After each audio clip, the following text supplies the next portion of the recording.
Amen. I understand that it would be normal to have notes in a class of this style, and I've decided to not print notes because I don't believe they would be that useful to you.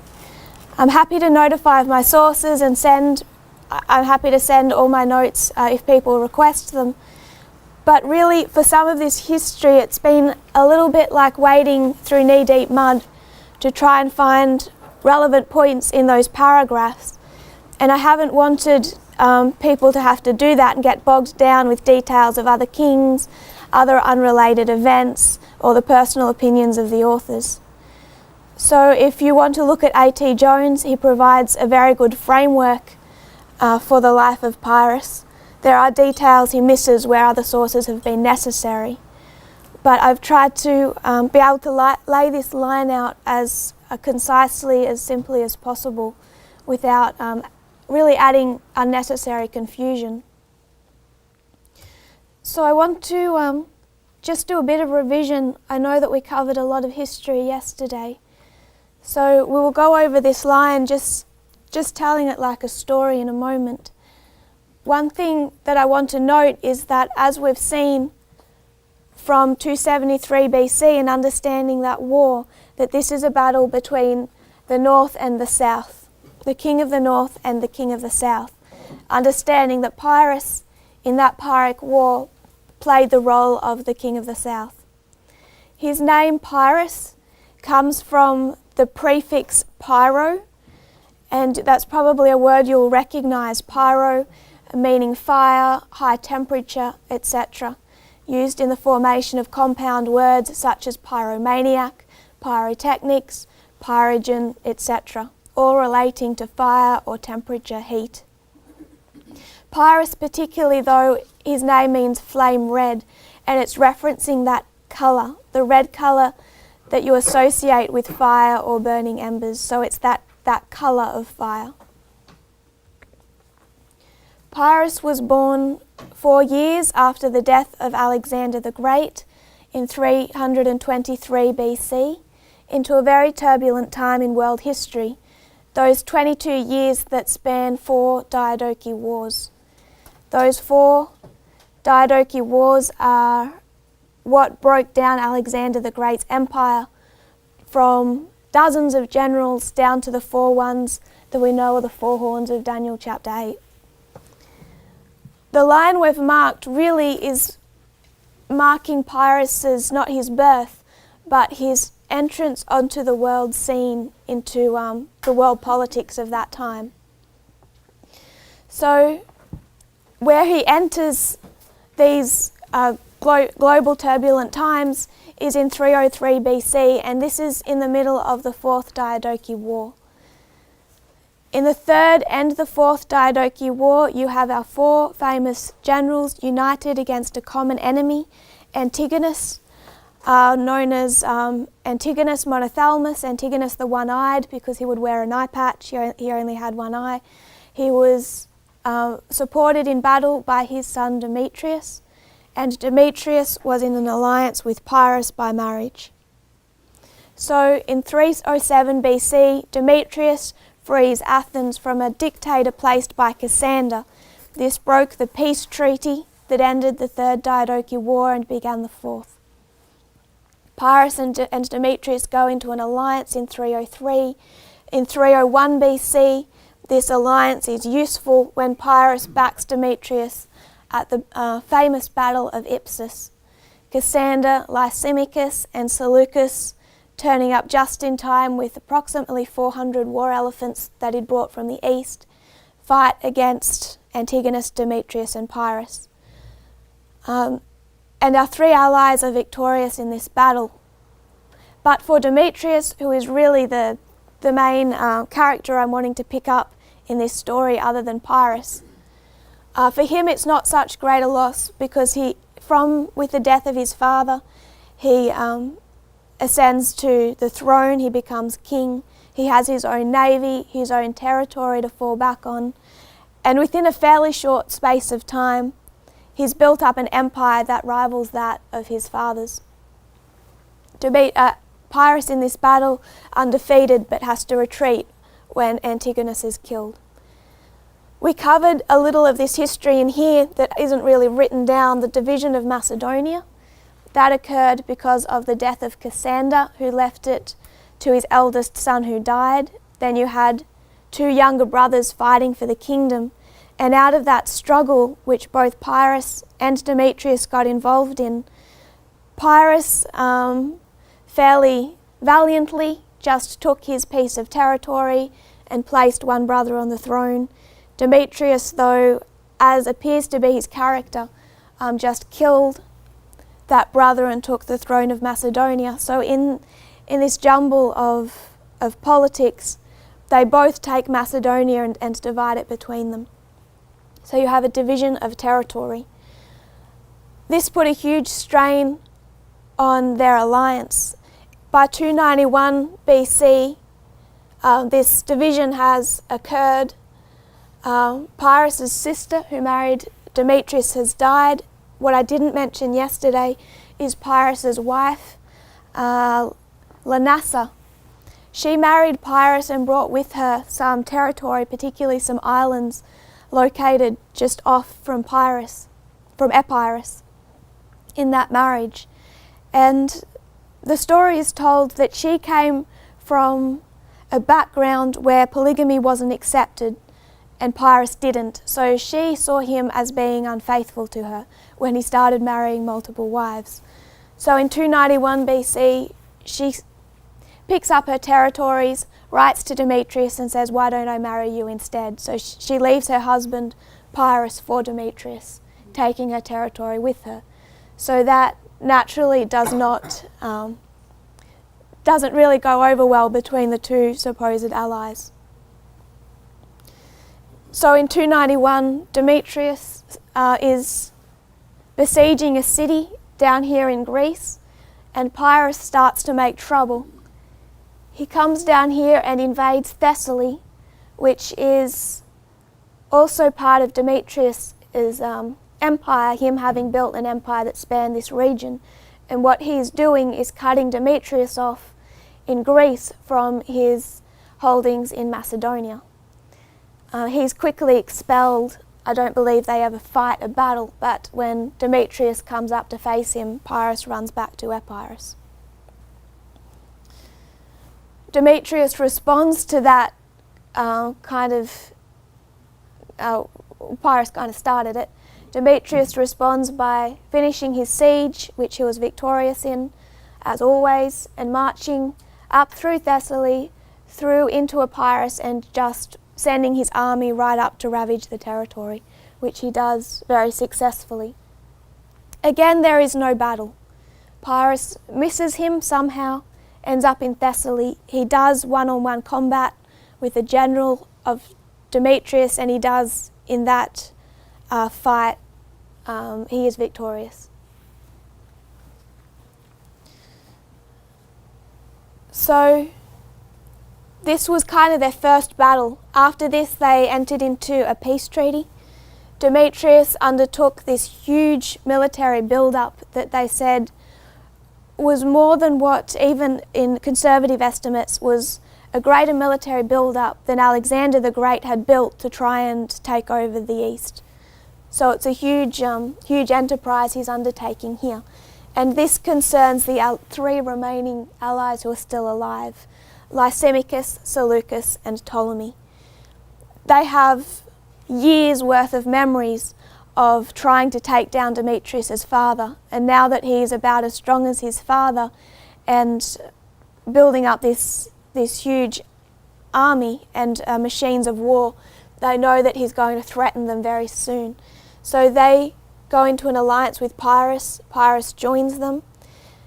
They come to Macedonia from the east and the west. So Pyrrhus marching from the east, and Lysimachus, Seleucus and Ptolemy don't show up, but Lysimachus marching from the east. So Pyrrhus from the west, Lysimachus from the east diverge onto Macedonia.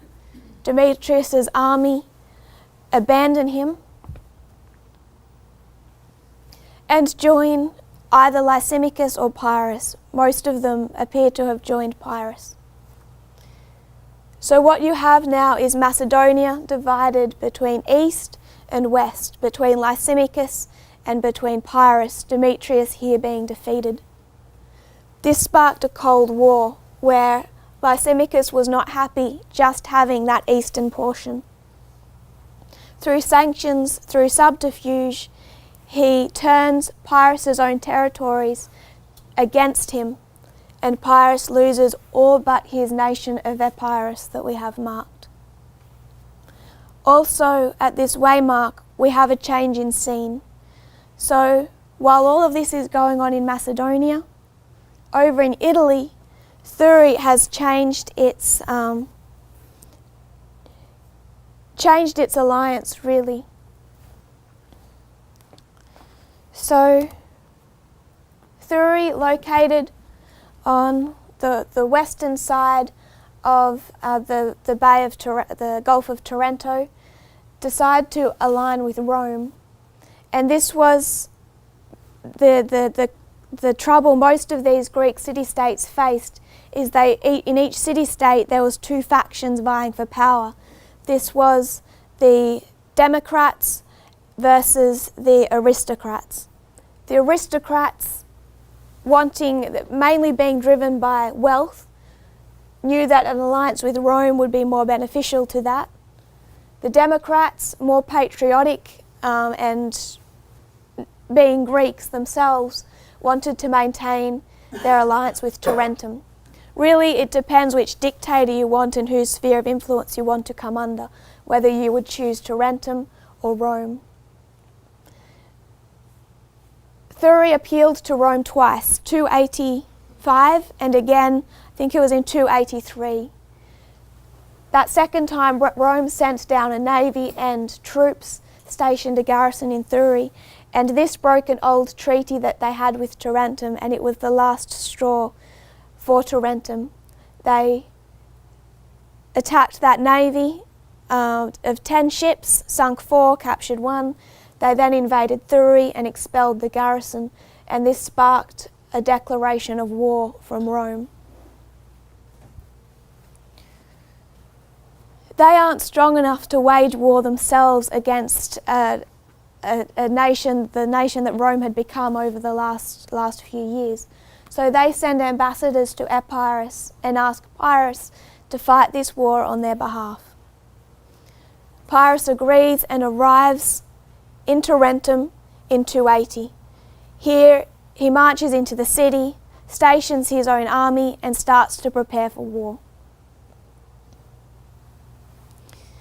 Really, this is internal. He's bringing Tarentum under control. Later that same year, earlier than Pyrrhus was willing already, Rome descends on Tarentum and he's forced into a battle, the Battle of Heraclea in 280. This is the first time Rome has seen elephants, and that's really what wins the battle for Pyrrhus. It's a smaller battle, and now this coming into winter time, they aren't able to continue. So the following spring, they meet at Asculum.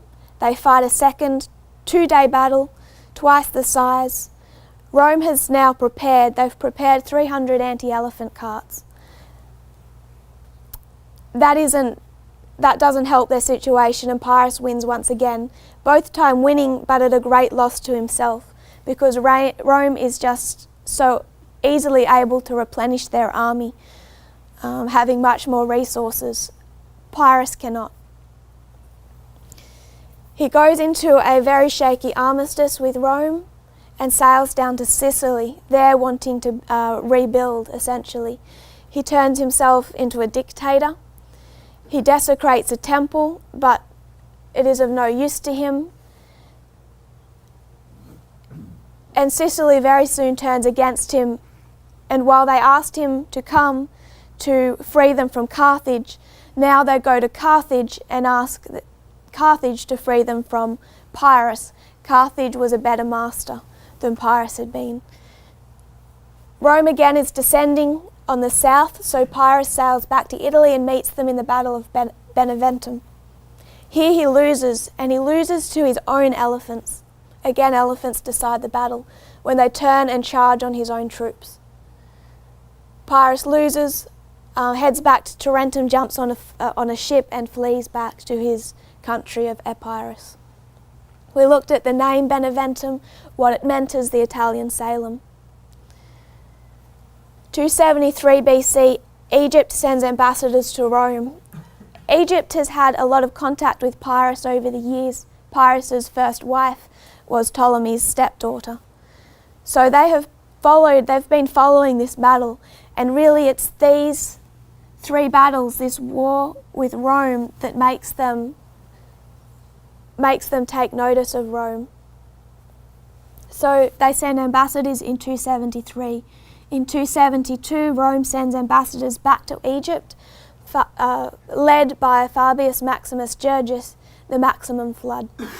Pyrrhus dies in the streets of Argos, Argos meaning the white colour of grain at harvest.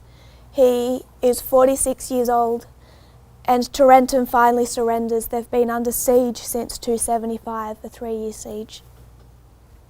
So you have the completed falling of the south.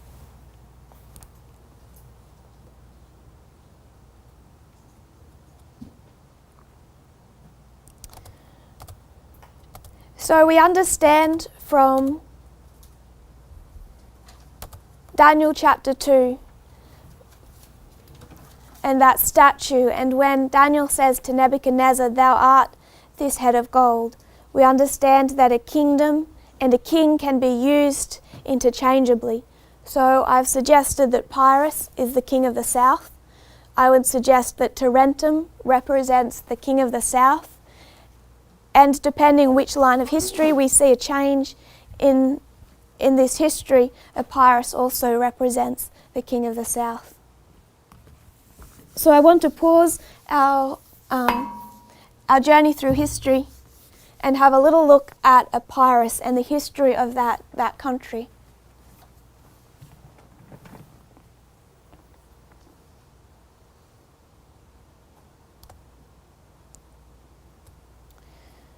This is where I find Pyrrhus's name interesting, that colour red. If you look at the French Revolution, the colour red became their symbol, and it was used to symbolise the blood of the workers, the rising up of the workers and the blood that they shed. That colour red then came up again in 1848 with the European revolutions, as that revolutionary spirit spread across Europe. And then with the Bolshevik Revolution in Russia, the red flag was seen as a symbol of revolution and then a symbol of communism. If you look at the flag of the Soviet Union, any of their military parades, any of their demonstrations, even what Putin is bringing back, now he has military parades, he's flying the Soviet flag, and everything is the colour red.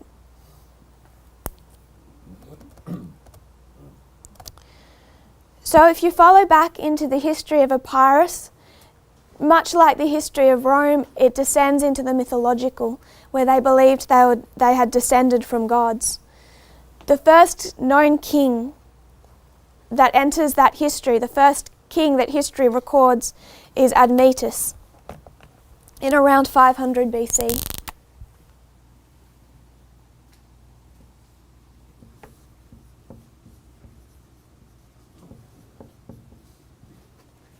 I'm going to mark him as the first. From Admetus,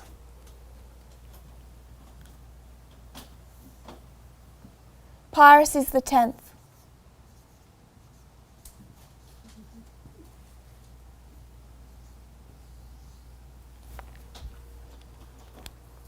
The 10th and the most famous king. Pyrrhus was inexperienced and fairly weak when he first came to the throne. So, as a young man, he did something that seems a little bit too modern, and he attended a friend's birthday party outside of his kingdom. While he had left his kingdom unoccupied, a rival faction stepped up and took the throne from him. And that king was Neoptolemus II.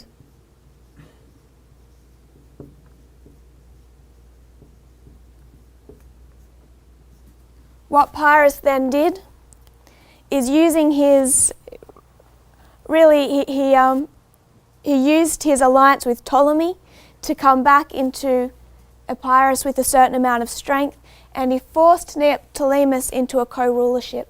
So these two ruled together for a period of time.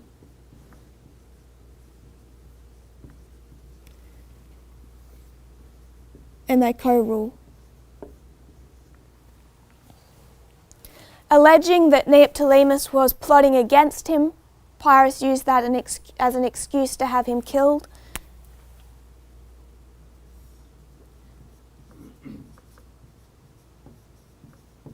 And again, he was sole ruler.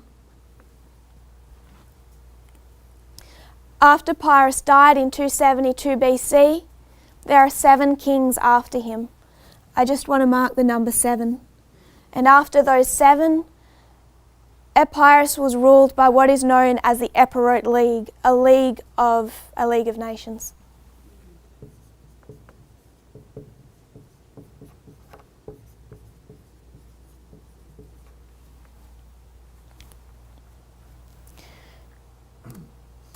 So in our history, who do you think would be represented by Pyrrhus? King and a kingdom, and who is the king of the south?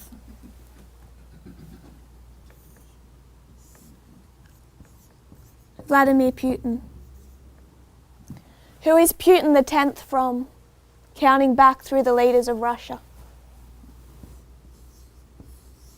Putin is the 10th leader of Russia since Stalin.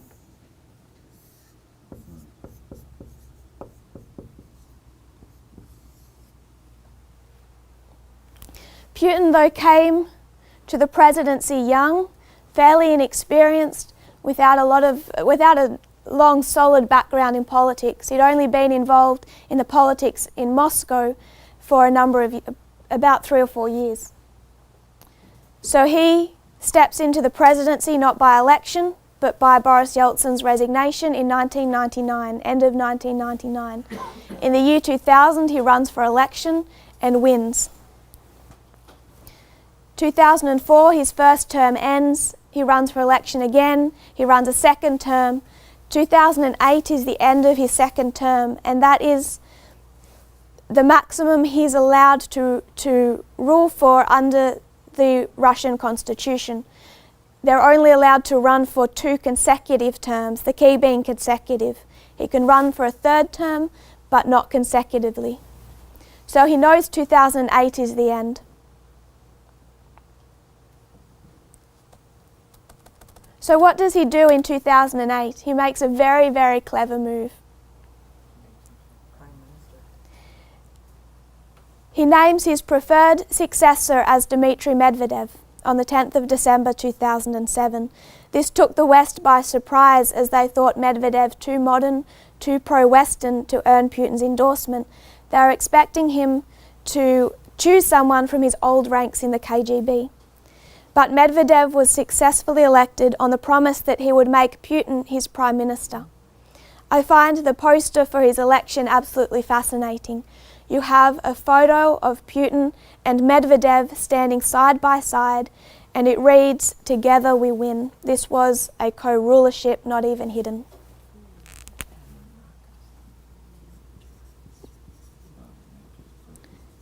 Medvedev and Putin co-ruled.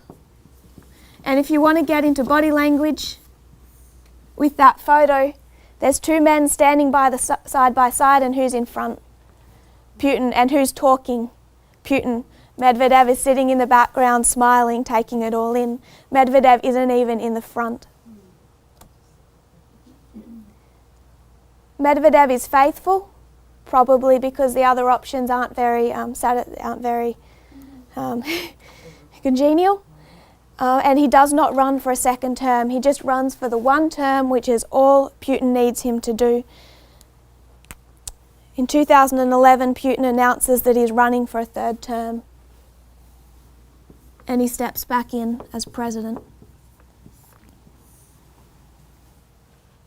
If we're going to mark his death at Sunday law, I'd like to suggest you can mark the number 7, and then his territory is ruled by the Epirot League, a league of nations.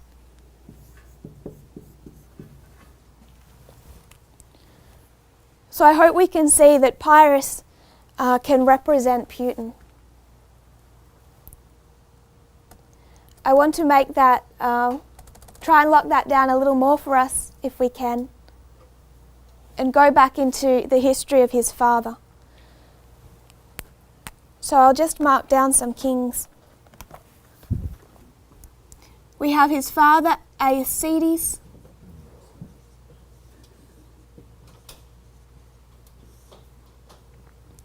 Neoptolemus II, in this story it is the same fellow.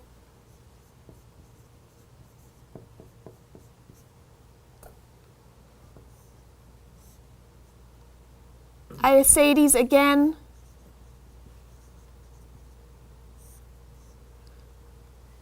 And then Alcetus II. And I'll just run you through this history.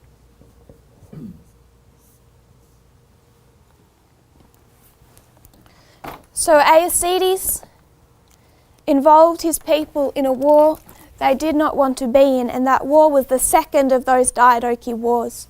Aeacides being a close relative of Olympias, the mother of Alexander the Great.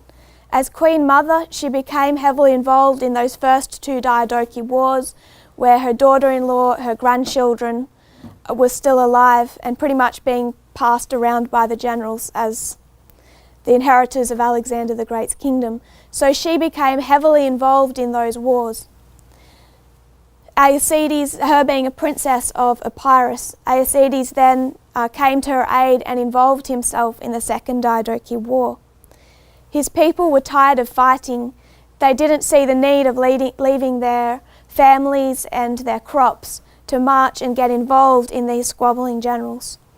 So it pretty much, his rule here ended with a popular uprising. The people were tired of this war.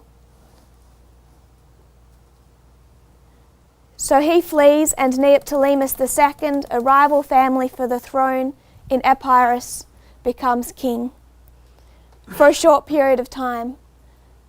Then the Epirotes, the people of Epirus, return Aeacides to the throne. But he is severely weakened because of this affair. Severely weakened. Cassander sends his brother and has him killed. Aeacides' brother, Pyrrhus' uncle, Alcetus II, then takes the throne. Alcetus is the elder brother. He's older than Aeacides. The reason that he was not the first choice to take the throne back here is he had what you would call as, what the historians have called, whatever they mean by that, but it's repeated by all the sources I can find, was that he had a lack of self-control. All they call it is an ungovernable temper.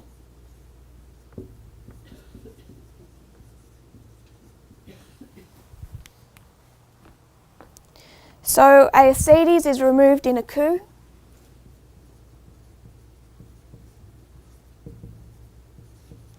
Neoptolemus II takes the throne.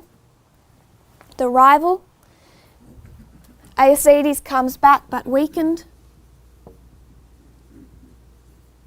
He is killed, and Alcetus II, his elder brother, takes the throne, who had an ungovernable temper. The Epirotes quickly become tired of Alcetus II's behaviour, and they kill him, his own people. So if we trace back a little bit of history from Putin, you have Gorbachev,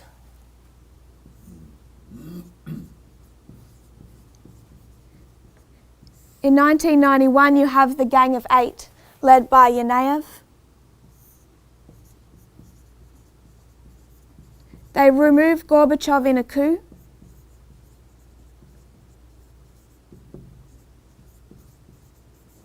And he declares himself, signs a decree making him acting president of the Soviet Union.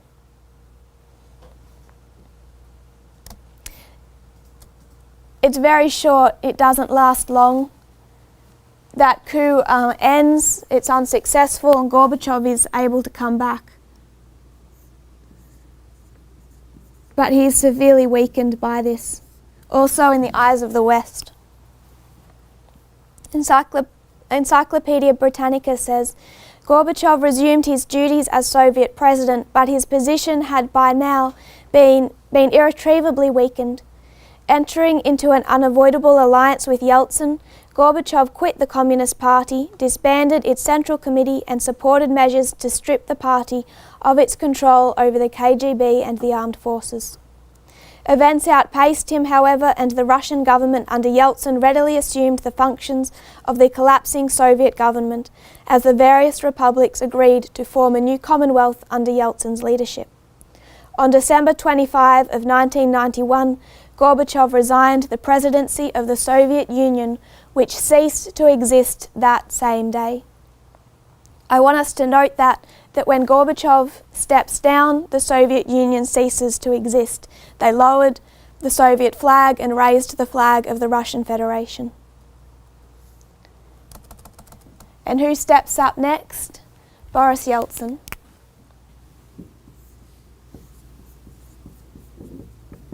Because of his behaviour back in the history of this coup, the famous footage of him climbing on a tank, addressing the people, the bravery he showed, the people loved him, but they lost that love very quickly. Why? Complete lack of self-control. He did not keep the respect of the Russian people. His absence from government, his unpredictable public appearances, regularly heavily intoxicated, and the corruption of his government wore the people down. To try and bring stability to his government, he went through 6 different prime ministers in a relatively short period of time, and even for one period acted as his own prime minister. Particularly, I would mark his alcoholism. If you go onto YouTube, there's videos where his bodyguards are literally holding him up as he walks down from a plane or standing in front of President Clinton. He can't even stand. And this really also affected his health. So it was a lack of self-control, but it was also health reasons. And you'll see why I want to include that in a minute.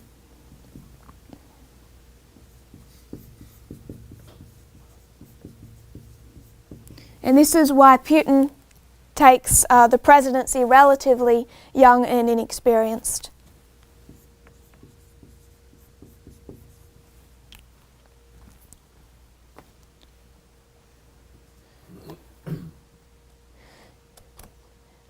So we've seen Pyrrhus represents Putin, but if we understand end from beginning, who else does Putin represent? Stalin. Based on our understanding of the beginning showing the end, Pyrrhus is Putin, Putin is Stalin. It's fascinating that the secular commentators, even those that were loyal to Putin, who draw comparisons between Putin and Stalin, and I want to look at some of the parallels between these two men. One Soviet and Russian military leader is one of my sources, and he does all this from a positive perspective, saying that history has been cruel to Stalin, that he was a good guy. And even he, Konstantin Petrov, marks these similarities to show how Stalin and Putin are so similar. Prior to Putin, the rulers before him, Yeltsin, Gorbachev, the ones before them, they'd come from relatively wealthy Kulak families, the Kulaks being the wealthy peasant class. Putin didn't, and neither did Stalin. So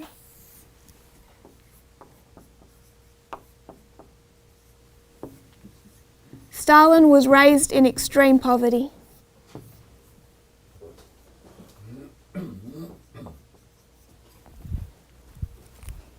His father was an alcoholic shoemaker. They lived in 9 rented properties over 10 years. He was also heavily abusive and violent. Stalin's mother fled her husband and worked as a laundress to support herself and Stalin. Putin was raised in communal housing in the slums of Leningrad. His first job was hunting rats in the stairwells of the apartment. These communal housing apartments shared all the same facilities, and their most intimate living quarters were separated by cardboard. The history of his family before is fascinating. I think it was his grandmother who went through the siege, I think it was of Leningrad. And the history of what these people went through, the percentage of that city that died, and she's so weakened that they took her and threw her in with the dead bodies, not knowing she was still alive, where she laid for days till crawling her way out. So Putin comes from a family of fighters and survivors, but through awful, awful history. Stalin was part of the ground force, foot soldier, at the beginning of the USSR.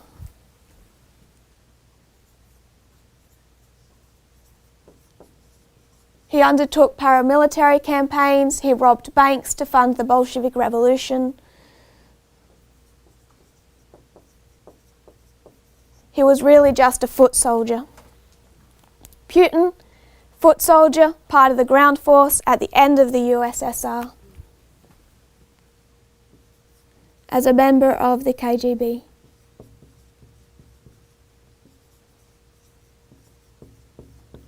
Both at the time, comparatively to those around them, unimportant positions. Stalin was a Bolshevik operative. He organised strikes, paramilitary operations. He's reported to have robbed a number of banks, killed quite a lot of people, anything to support the Bolshevik Revolution. Putin stationed in Dresden, Germany during 1989, during the fall of the Soviet Union. It's interesting, he's called that fall of the Soviet Union the greatest geopolitical disaster of the 20th century. So when you think of the millions that died and the geopolitical disasters that occurred from the beginning of the 1900s through to the year 2000, I find that quite a statement into Putin's mind, that he thinks nothing compared to the fall of the Soviet Union. Stalin became part of the communist government in 1917, pretty much just with the Bolshevik Revolution. And how he did this was pretty much by gaining favour of the leadership. Lenin appointed Stalin to the post of General Secretary of the Soviet Union in 1922. So Lenin appointed him.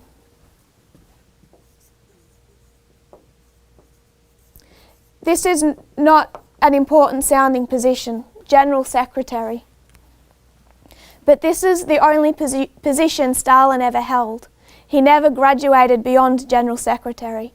All he did was make that position as Secretary the most powerful, important one in the Soviet Union.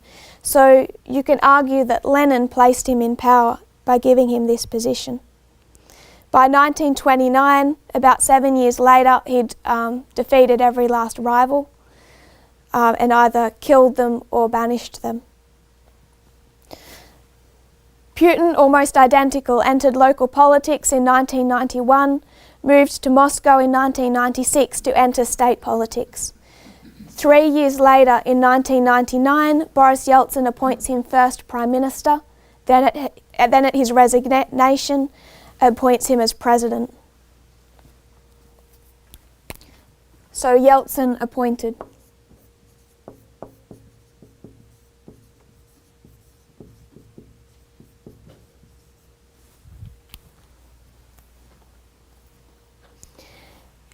Just like Stalin had to spend those first few years suppressing rivals, Putin steps into a government that is not all that powerful to begin with. Partly is because of the elite, the billionaire oligarchs that are now the most powerful people inside of Russia.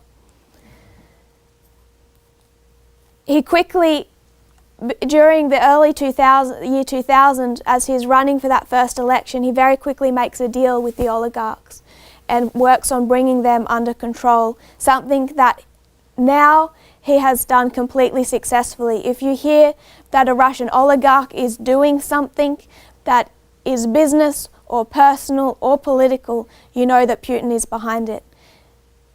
It's interesting, there was one oligarch, a billionaire, who was dating Putin's daughter. No, they were married. He married Putin's daughter. They broke up earlier this year. It appears that he had an affair.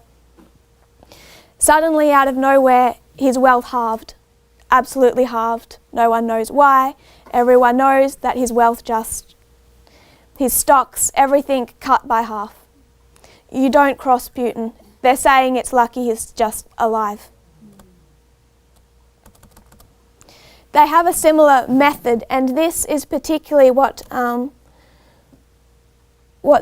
Konstantin Petrov noted between the two men. So this is someone who sees both of them very favourably, is that they rule similarly. Both maintain a higher understanding than anyone else in their team. They don't follow a plan, a written script by advisors, anything. Anyone else in the Russian government is of a lower understanding on any particular issue than Vladimir Putin. Stalin ruled the same way. So they always are above their advisors.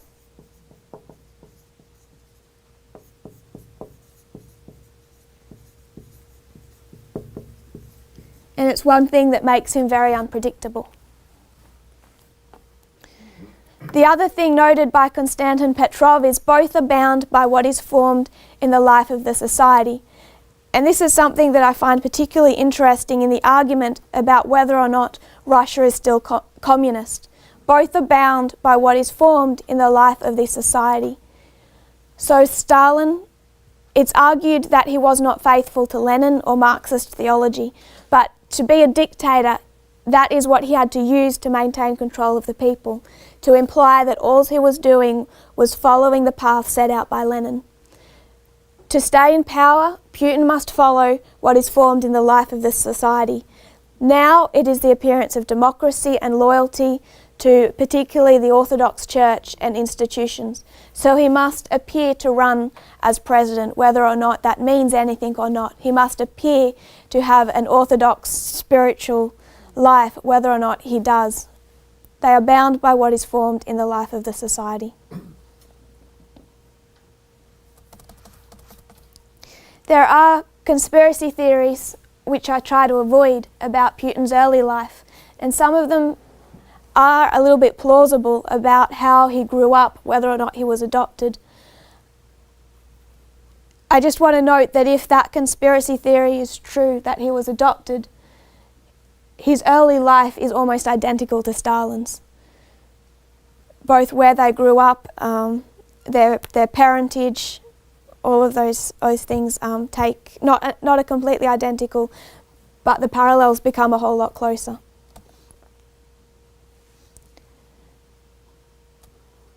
And both starting out by undertaking war in Chechnya also, which was Stalin's first work.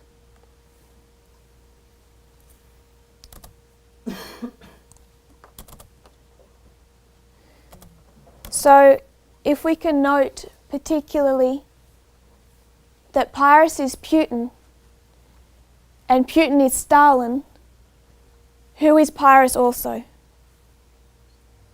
Pyrrhus is also Stalin.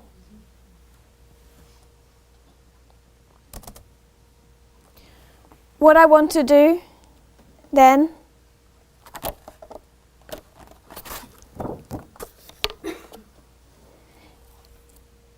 is pretty much map the Soviet Union, not from its birth like Pyrrhus, but from the time it enters global politics.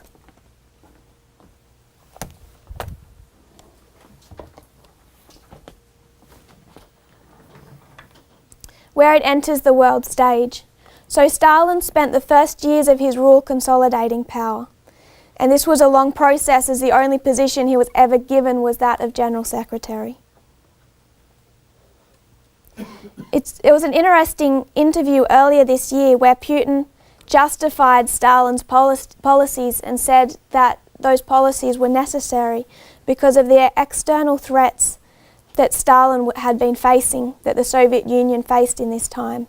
And then he named the two threats: the rise of Hitler in Nazi Germany and the Spanish Civil War. Both have one common thread, and that is the rise of fascism. So a little bit of context. World War I, like the Third Diadochi War, ended in a peace treaty. You have this period of peace before the exact same players go at it again. I have looked at the Third Diadochi War, and really for time, not because I don't believe that it can be done, I absolutely believe it can be done, but I know that in those Diadochi Wars you will find the First World War. The parallels are too similar. So the third ends with a peace treaty. You have this period of peace before the second or the fourth war begins. That 1919 Treaty of Versailles forced Germany to take responsibility for World War I, to pay heavy reparations to the Allies. And like many Germans, Adolf Hitler felt that this was unfair. So with the loss of World War I, you have a great loss of national pride and living conditions. I want to note 1929 in this history.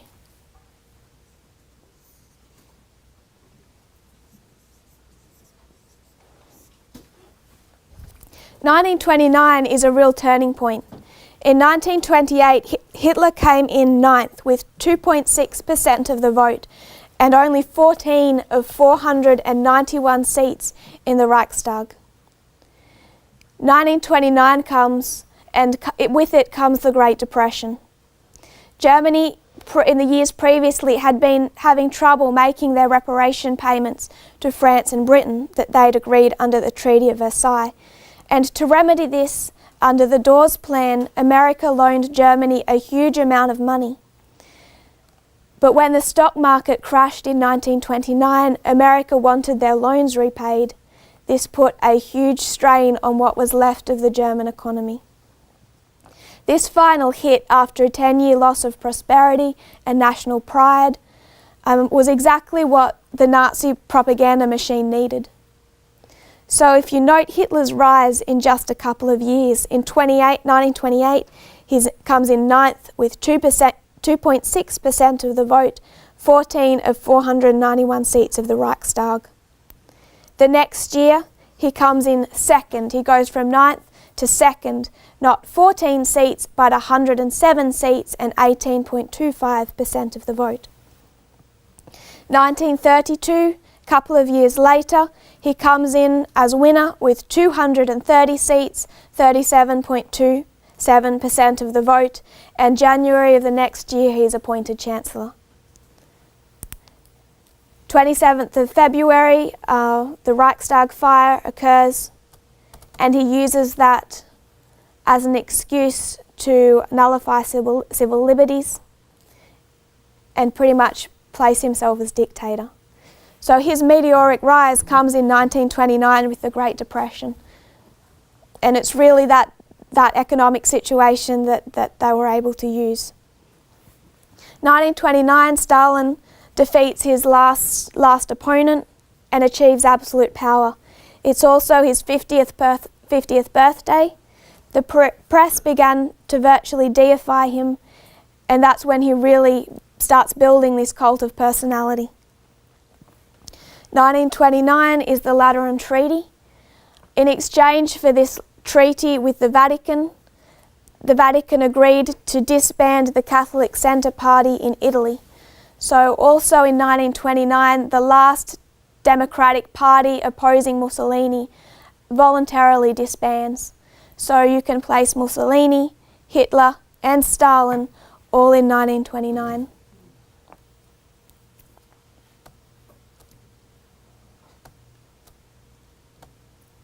And the Catholic Church referred to Mussolini as their new Constantine. This is just worth noting, this was the agreement that the Catholic Church was making at that time, and it's what they did with Hitler a few years later, was dissolve the Catholic Centre Party. It was pretty much the last democratic stronghold against these dictatorships in Europe, both in Germany and in Italy, and to pass their code of canon law, this church law that they developed. They went into alliance with these nations, agreeing to disband any Catholic opposition, and that's one of a few reasons that they say that the papacy helped place Hitler. The Vatican itself wasn't afraid to disband these Catholic centre parties because they were independent to Vatican control. So if they're not taking their orders from the Pope, they're virtually useless to the Vatican. In fact, they wanted them gone because they supported policies, and it just wasn't the top-down structure that they were looking for, even though they were Catholic. What I particularly want to mark in this history, though, is the Spanish Civil War, which occurs from 1936 to 1939.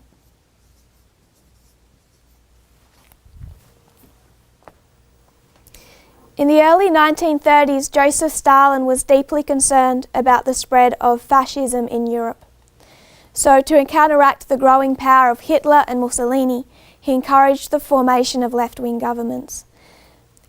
And this is what the Spanish Civil War was pretty much all about. It was a titanic struggle between communism and fascism, and who was going to take Spain.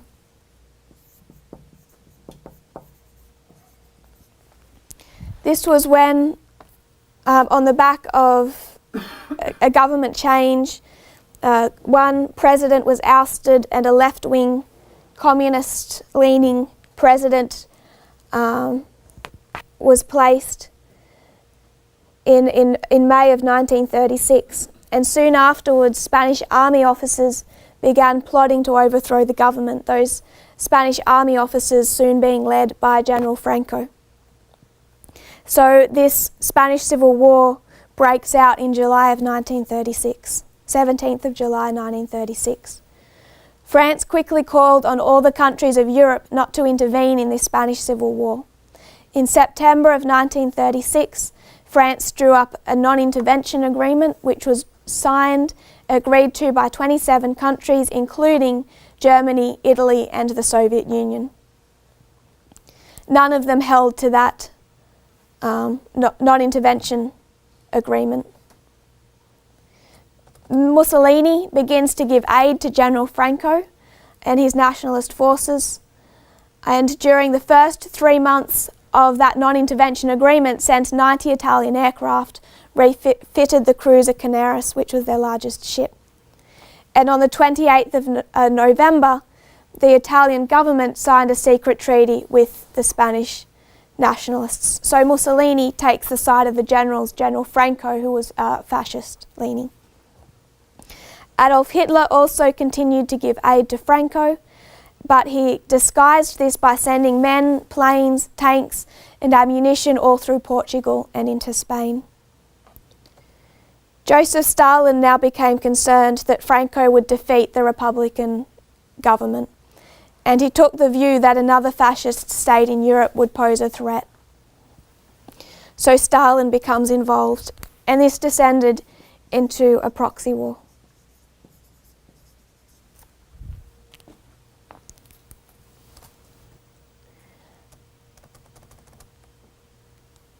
Spartacus education, Soviet Union, and the Spanish Civil War. The Soviet Union provided considerable help to the Spanish Communist Party to improve its position in the Popular Front government. The Soviet Union were the main suppliers of military aid to the Republican Party. This included 1,000 aircraft, 900 tanks, 1,500 artillery pieces, 300 armoured cars, 15,000 machine guns, 30,000 automatic firearms, 30,000 mortars, 500,000 riles, and 30,000 tons of ammunition.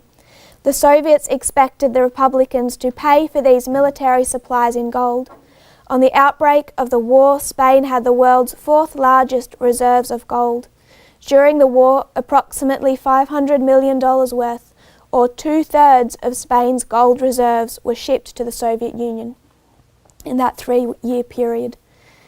The Spanish Civil War of 1936 to 39 is remembered today as a sort of Second World War in training, a playoff game between the championship match between Team Axis and Team Allies. This was the proxy war that was the Spanish Civil War. And it ended on the 1st of April 1939. Franco defeating the Republican government, another fascist state was formed. It's interesting that the role that the Catholic Church also played in this, in opposing communism, they became heavily involved in the Spanish Civil War as well. And around this time, they're also working closer and closer with Hitler in Germany. It's interesting that the Pope was quick to point out during the Spanish Civil War, to point people to it, to say how much worse things could be under Bolshevism than under fascism. And this was the theme of a 3-hour conversation between Cardinal Fulhaber of Munich and Adolf Hitler at the Führer's mountain retreat in November. Hitler harped continually on the dangers of communism, imploring the Cardinal to persevere with efforts towards conciliation with the Nazi government. Cardinal Fulhaber observed, "The Führer commands the diplomatic and social forms better than a born sovereign. Without doubt, the Chancellor lives in faith in God. He recognises Christianity as the foundation of Western culture. Not as clear is his conception of the Catholic Church as a God-established institution." That is Hitler's Pope by John Cornwell, page 180. As soon as the Civil War began, the Spanish hierarchy and the Vatican took an open and bold stand for Franco, the Spanish Catholic hierarchy, and unleashed all the power of the Catholic Church against their Republican government. The clergy of Spain became virtual combatants, and it was described by the Vatican as a holy war to save Spain from the Marxist hordes.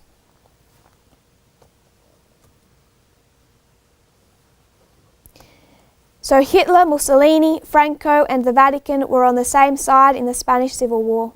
And after the defeat of the Spanish Republican forces, Franco established himself as a Catholic dictator in 1939. Pius XII stated that God should be thanked for once more the hand of divine providence has manifested itself over Spain. Should be noted the tens of thousands of hundreds of thousands of people Franco killed in that Spanish Civil War, including Catholics and priests and nuns. And after that, in fact, after World War II ended, while Franco was still in power, Spanish Catholics would gather at the Vatican under that porch area where the Pope comes out, and after the Pope addressed the people, they would shout, "Spain for the Pope," and the Pope would shout, "And the Pope is for Spain." But as we noted, this civil war ended in April of 1939, and there had been this huge struggle between fascism and communism, between Hitler and Mussolini and Stalin. So what took the world by complete and total shock and surprise was when these two ideological enemies, on the 23rd of August,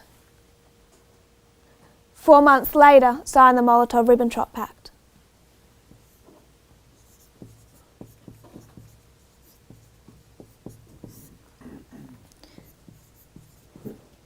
This was the Molotov-Ribbentrop Pact.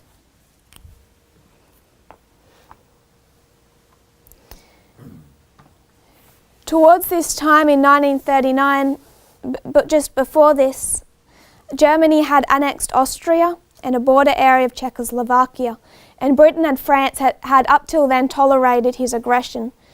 But then he made a territorial demand on Poland in the spring of 1939, and it became clear that France and Britain would not tolerate any more of Hitler's aggression. Further annexations would mean war in the West for Hitler. So Germany and France made a pact with Poland. These three nations came together to sign a pact to guarantee the integrity of Polish territory. If Hitler touched Poland, it would be war. Understanding in this history, with Hitler's aggression, his knows that he's instigating war with the West. So the last thing he can afford is to then have war in the East at the very beginning of his campaign. This forces him to recognise that the only hope is to go into an alliance with one of his enemies. And he does that in August with Stalin.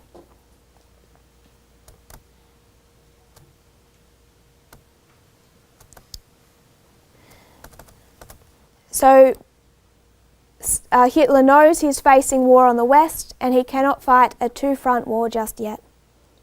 Stalin, who is in less of a hurry, this is a book by Timothy Snyder, Stalin and Europe, Imitation and Domination, says Stalin, who was in less of a hurry, chose to keep Hitler waiting until the outcome of a major offensive against Japan in the Soviet-Japanese border war. By the 22nd of August, the Red Army's victory was assured. The next evening, the German Foreign Minister, Ribbentrop, was in Moscow for negotiations with the Russian Foreign Minister, Molotov. Those negotiations ended in a 10-year non-aggression pact, and this pact is signed. They meet just before midnight, they're negotiating over midnight, it's signed just after midnight. Included in the Ribbentrop-Molotov Pact was a secret protocol by which Poland, Romania and the Baltic states would be divided into German and Soviet spheres of influence. Each power was free to seize its share without receiving repercussions from the other. Thus, ideological enemies became political and military allies. Hitler no longer had to fear a prolonged two-front war. Against both the Red Army and the Wehrmacht, the Polish army had no chance. Hitler felt confident that the campaign in Poland would be over before the British and French could intervene in the West. Stalin could be certain that war in the West was indeed inevitable. Both dictators had achieved their aims. So we can understand what Hitler got from this, but what did Stalin get from this pact?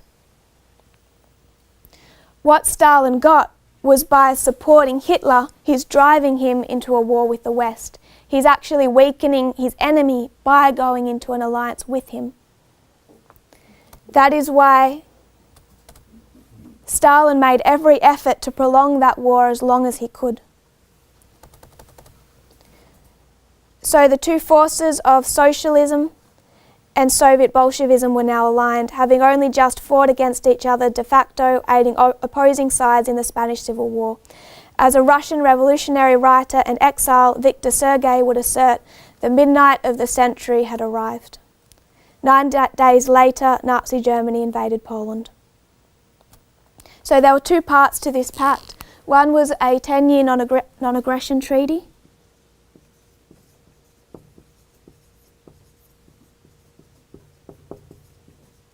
And the other one was secret, and it was the division of Europe, redrawing the map of Europe into two spheres of influence.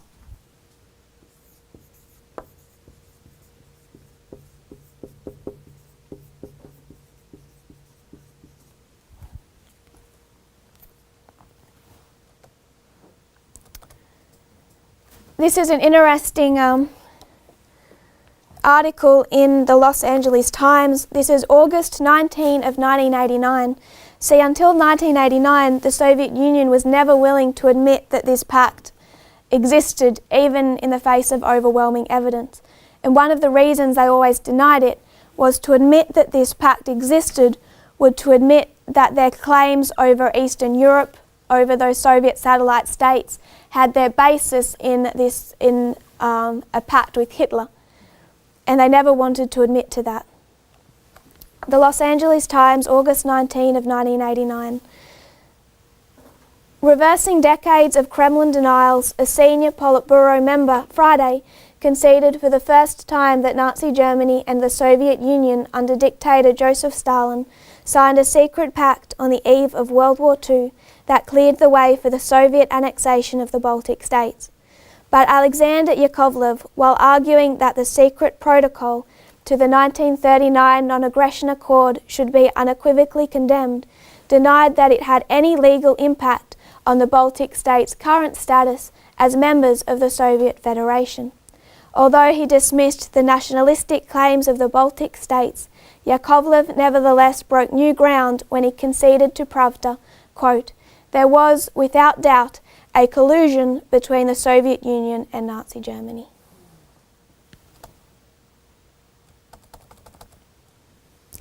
I want to note the pact as occurring at midnight. So what was the effect of this pact on the world stage? I'm going to read a quote from The Devil's Alliance, Hitler's Pact with Stalin, Chapter 2. The week preceding those opening salvos had had an oppressive tenor. Although the precise details of the pact remained opaque, most contemporary commentators agreed that it marked an unprecedented shift. "It is a stunning blow," Romanian diarist Mihail Sebastian wrote. "The whole course of world politics has suddenly changed with that pact." Moreover, there was a grim consensus that the pact was more than just another chapter in Europe's ongoing crisis and most likely heralded war. Thus the world statesmen urged circumspection. American President Franklin D. Roosevelt sent Hitler a personal appeal suggesting alternative methods in solving the crisis. French Premier Edouard Daladier followed suit, urging the German dictator to step back from the brink. Otherwise, quote, "destruction and barbarism will be the real victors." British Prime Minister Neville Chamberlain, meanwhile, was disconsolate, confiding to the US ambassador that the futility of it all is the thing that is frightful. Britain began preparing for the worst. London's museums began evacuating their treasures to the countryside. Hospitals were cleared of non-essential cases, and railway stations installed blue lights to comply with the expected blackout. Everywhere sandbags were filled and stacked and windows were taped, while Chamberlain prepared to move into the central war room, newly completed beneath Whitehall. Orders were prepared for the evacuation of children from Britain's towns and cities to begin on the morning of September 1. The public mood was dark. "Poor, weary world," one diarist wrote, "what a mess we people have made of it." This is the world's reaction. While the world digested the news of the Nazi-Soviet pact and considered the prospect of war, Ribbentrop had travelled back to Germany with his entourage to a rapturous reception from Hitler, who hailed his returning foreign minister as a second Bismarck. There's one other aspect of this pact that I want to note, and it's a much less glamorous one than what we usually mention. The pact's primary motive was to enable Hitler to invade Poland and instigate war with the West. That for him would have been suicide at the very beginning of his campaign. And I agree that this was necessary to prevent a two-front war, but a less attention-grabbing reason, a little more dull, but I would suggest a just as important reason, was his economic situation. When Hitler came to power, the economic ties between the Soviet Union and Germany did weaken initially as Hitler implemented economic policies trying to improve the self-sufficiency of his nation, which is necessary in the event of war. It became apparent that Germany would not be able to be economically independent, so he instigated a trade relationship with the Soviet Union. This history is best described in the book Feeding the German Eagle by Edward Eriksson, which shows how Hitler had no other option than to rely on Soviet imports to begin his war effort. So 4 days before this pact is signed, they had concluded a German-Soviet commercial agreement, August 19. For him to undertake war, Hitler could only supply 25% of his oil needs, leaving Germany 2 million tonnes short a year. During peace, 10 million tonnes a year short to reach planned mobilisation totals. The problem was similar with all types of metals and metal ores. Also, Hitler needed to use Soviet-Russian lines to bring in his chrome, molybdenum, different metals from Turkey and China. This became particularly essential after the Western Front War began and British started blockading German trade routes. And many countries began to refuse to interact with Germany in trade. Without Soviet imports, German stocks would have run out in several key products by October of 1941, only 3.5 years into Hitler's 3.5 months into Hitler's invasion of the Soviet Union. Germany would have already run through their stocks of rubber and grain before the first day of the invasion, were it not for Soviet imports. In fact, in 1941, when Hitler invades the Soviet Union, he's marching over the border of those satellite states at the same time as the Nazi army is crossing into the Soviet Union. They are passing trains, yet unaware that an invasion is taking place, heading back to Germany with all of the oil, the metal ores, everything to fund his war. So they essentially supplied Hitler with everything he needed to fight them.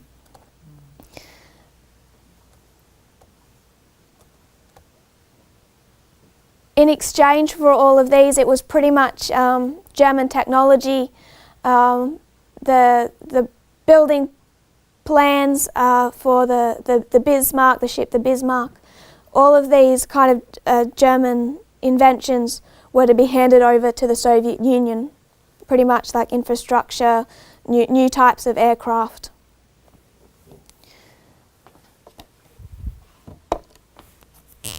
So this pact was designed to enable Hitler to, on the 1st of September 1931,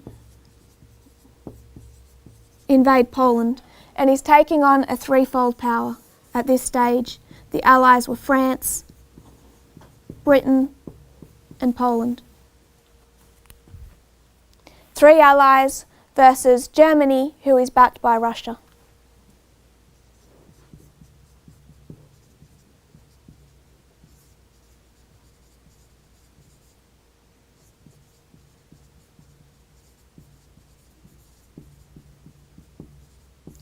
And then after that,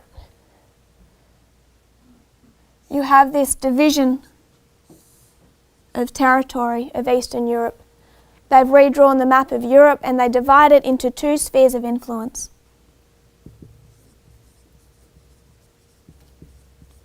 And then one by one begin taking down those countries.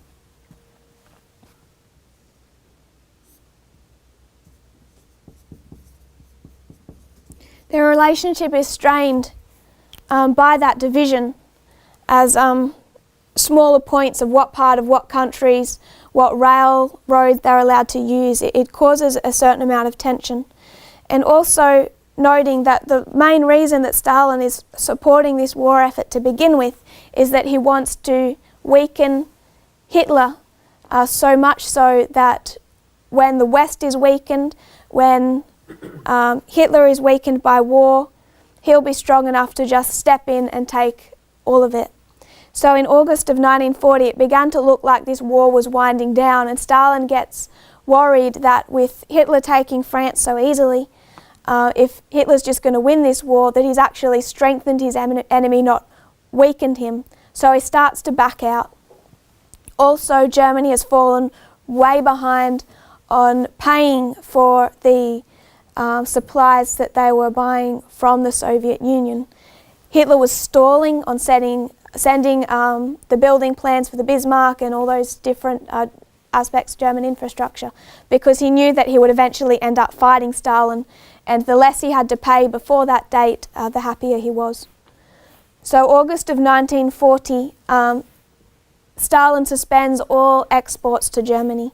This was economic. And Trade is suspended. It's suspended for 1 month before they manage to negotiate their way out of it. Stalin sees a few other things that were happening in the West at that time. He sees that Hitler is still facing a prolonged war, and he's more than happy then to help that continue.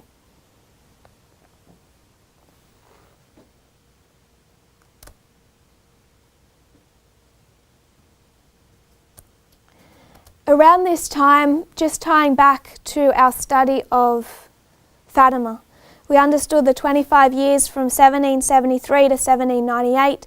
1773, they stop fulfilling their job function, what they've been told by Satan to do.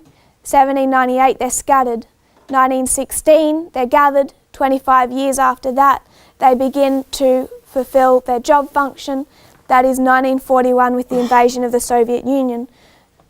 So keep in your mind that when we discuss this history, we're discussing the first attempt on the Soviet Union, not just by Hitler, but also by the Vatican.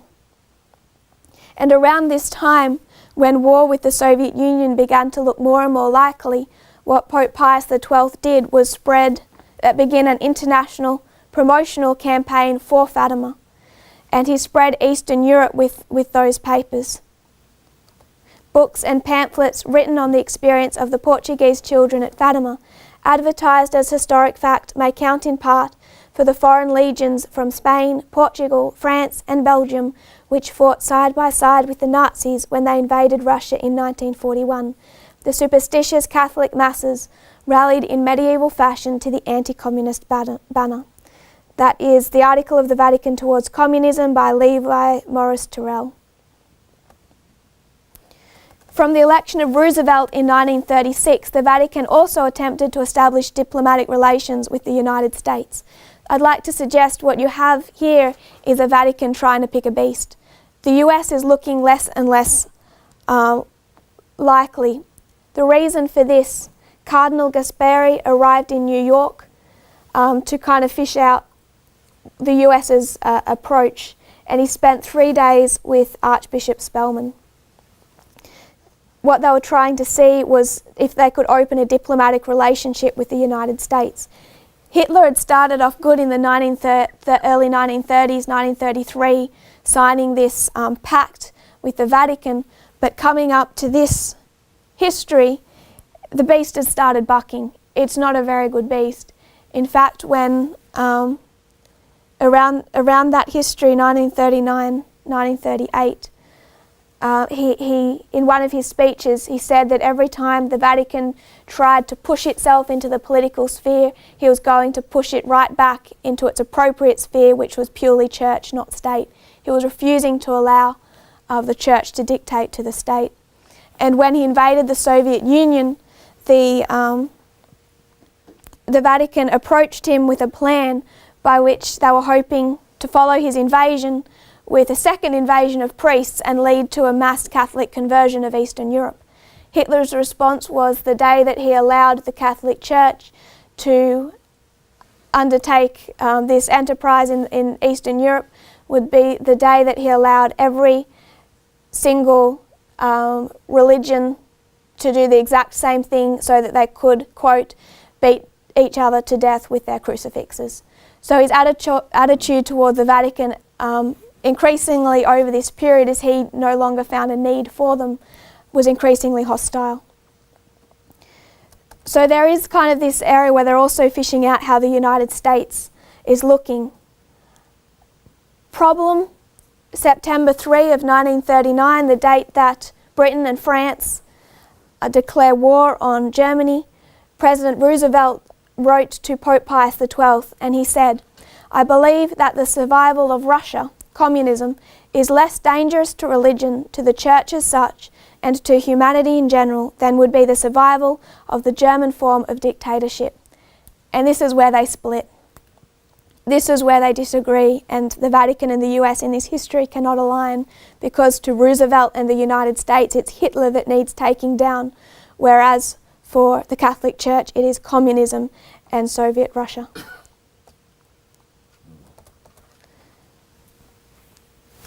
Over this time, Hitler starts developing this plan.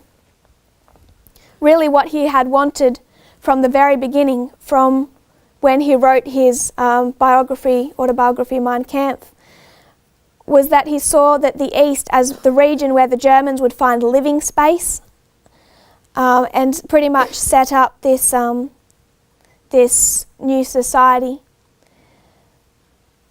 So he'd always intended to take down Russia. It was just kind of a matter of time. And he decides that instead of buying supplies from Russia, if he can just defeat the Soviet Union, he can just take those supplies for himself. And this leads to his invasion of the Soviet Union on the 22nd of June 1941. I'm getting a little tight. Operation Barbarossa.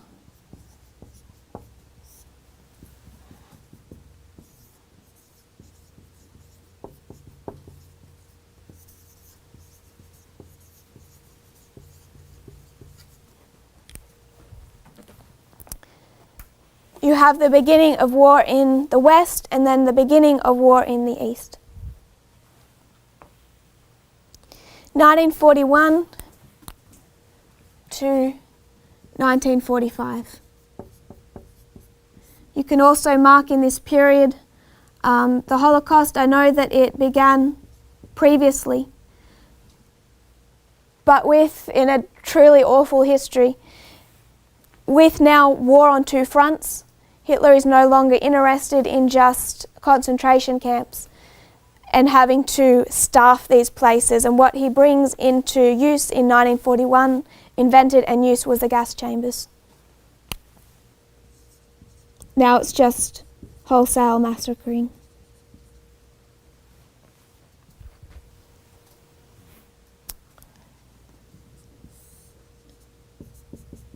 War in the East.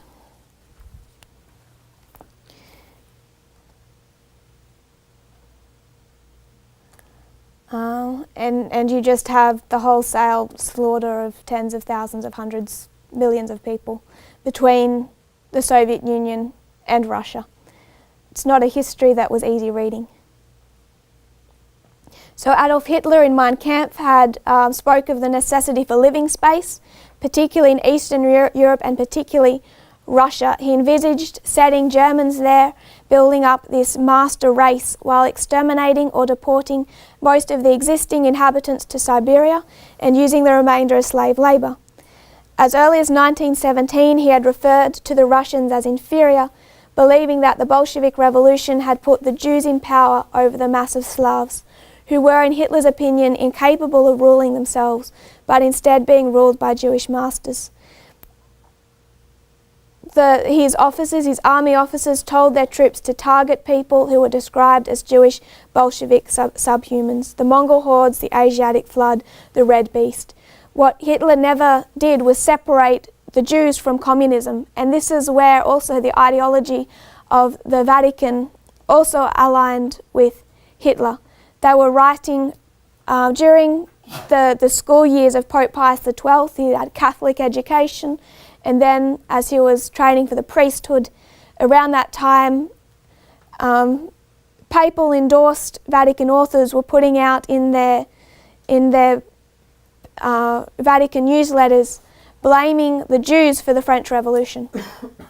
So what the Vatican blamed the Jews for was both the French Revolution, the revolutions across Europe, and the Jewish Revolution. So for the Vatican and Pope Pius XII, the Jews were responsible for the deadly wound, responsible for 1798, responsible for the Soviet Union and communism. They never separated that, and that is the same thing that Hitler did. I think someone told me recently that Marx was a Jew, and so were the Robespierre. I think that was suggested, but I'd have to double check. Jewish mothers. Jewish mothers. And hereditary comes through the mother. Okay. All right. So there is some truth that there was a lot of Jews in the Bolshevik forces, but one of the reasons for that is the fact that they'd already been suffering such heavy persecution. It's interesting with this invasion, the change that went over the Russian attitude changed towards religion. On August 21 of 1941, the Moscow radio called upon all God-loving inhabitants of the occupied countries to rise in defense of their religious freedom. This is Stalin's communist Russia, who's just shut down every form of religion inside the Soviet Union. It charged the German regime with menacing the very existence of Christianity and seeking the overthrow of Christ the King, to install instead the myth of the 20th century of Alfred Rosenberg. This was in response to Hitler's benevolent attitude toward the Russian Orthodox Church. So both sides go from being hostile to religion to pretty much using religion, allying with it for their own causes. So over this period, if they're going to say that Russia isn't communist because communist is anti-religion, they were not anti-religion on the 22nd of June 1941 or throughout that the Eastern Front of World War II. In response to this, Stalin returned much of what he'd taken from the Orthodox Church, and it stood patriotically behind Stalin in this war. Stalin rewarded its loyalty by discontinuing the publication of anti-religious journals, reducing the heavy taxes on the churches, and prohibiting violence against religion.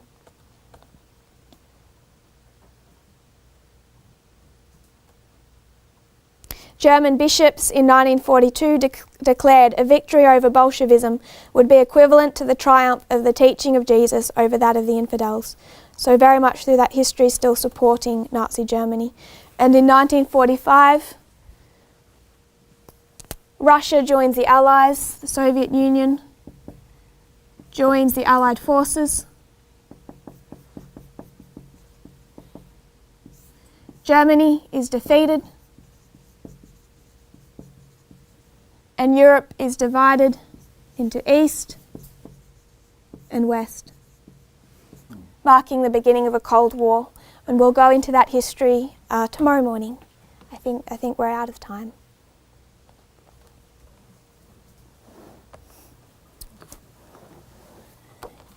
If you would kneel with me, we'll pray. Dear Father in heaven, thank you, Lord, for this new day. Thank you for the sun as it comes over, Lord, and breath and life, the opportunity to study in freedom. Thank you for your histories and your word. Thank you, Lord, that you are preparing us to do this work. Lord, I pray that I just place each head bowed in your hands, and I pray you'll grant us wisdom, insights, Lord, into what's coming, that we might know not only what is happening now, what is happening in the future, also understand our past history. Thank you, Lord, and I pray this in Jesus' name. Amen.